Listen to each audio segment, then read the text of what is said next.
Hi, I'm Tom Edwards. I'm the Chief Digital Officer of the agency business at Epsilon. And today, I'm going to be talking to you about some interesting changes that are coming to the YouTube platform. YouTube is definitely a popular destination. I know it's one of my favorites. Every minute, there are over 300 hours of footage that are uploaded.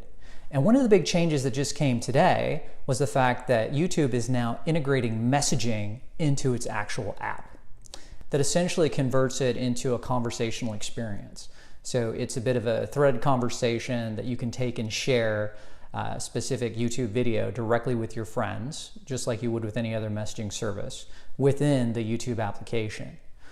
The goal here is that so much of the content that's created on YouTube is shared socially, but then that conversation that normally happens between an individual versus just comments that are left on a video happen on more of a one-to-one basis. Google has had attempts from a social perspective before. We all remember Google+, we've seen the launch of Allo from a messaging perspective, but YouTube by far has been their most consistent, socially driven platform. You think about why. So back in early 2007, I believe the first video that was actually uploaded on YouTube was in 2005. 2007, with the launch of the iPhone, you begin to see this idea of how technology begins to accelerate consumer empowerment. So you start to see the creation of user-created content that begins to just continue to carry over. And YouTube has grown exponentially over the course of the last 10 years as well. Now there are well over 1 billion users overall using the platform. So the fact now that they're looking to expand into messaging is not a surprise. I mean, we've seen massive shifts from a behavioral standpoint. You've seen social messaging surpass traditional social media starting in early 2016. So it's this idea of it's one-to-one communication, it's more intimate. So you're also starting to see additional plays from other big providers too. There are rumors recently from Amazon that they're potentially looking at launching a messaging service. So I talk a lot about how 2016 was the year of the chatbots and how so much more interaction happens within messaging applications, specifically, even more so now than SMS. So it's not a surprise that Google is taking this turn specifically with YouTube. I'm not surprised that YouTube added this functionality. In fact, I'm surprised it wasn't added sooner, but they've made it very easy to connect. So you simply connect your address book. You can have sharing with up to 30 people at the same time within the application. You can respond with other videos. And it's interesting as well because YouTube has been experimenting with other platforms and looking at the integration of emoji, specifically with their Uptime application. And speaking of Uptime, that actually leads to one of the bigger territories that's coming, both from a YouTube perspective, but also as we start talking about the evolution of immersive experiences and immersive computing. One of the core areas that both Facebook and Google are focusing on right now is this idea of co-viewing within experiences.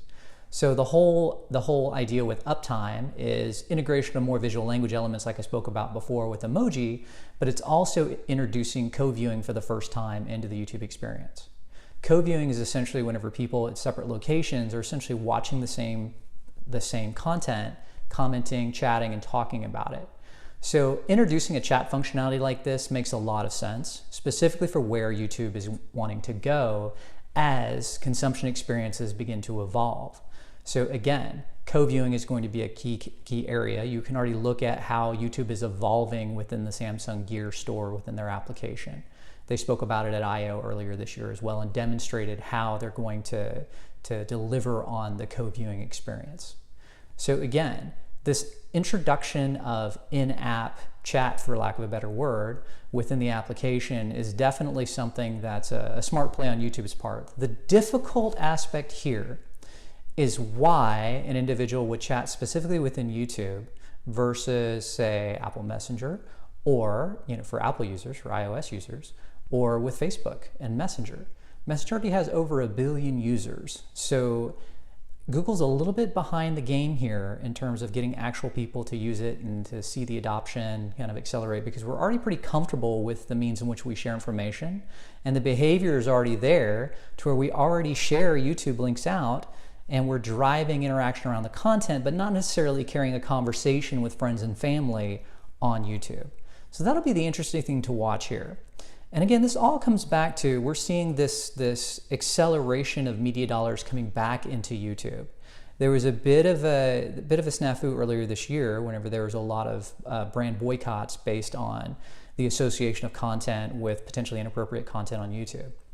But we're seeing kind of a rollback of that, and we're seeing more acceleration of dollars coming back into YouTube.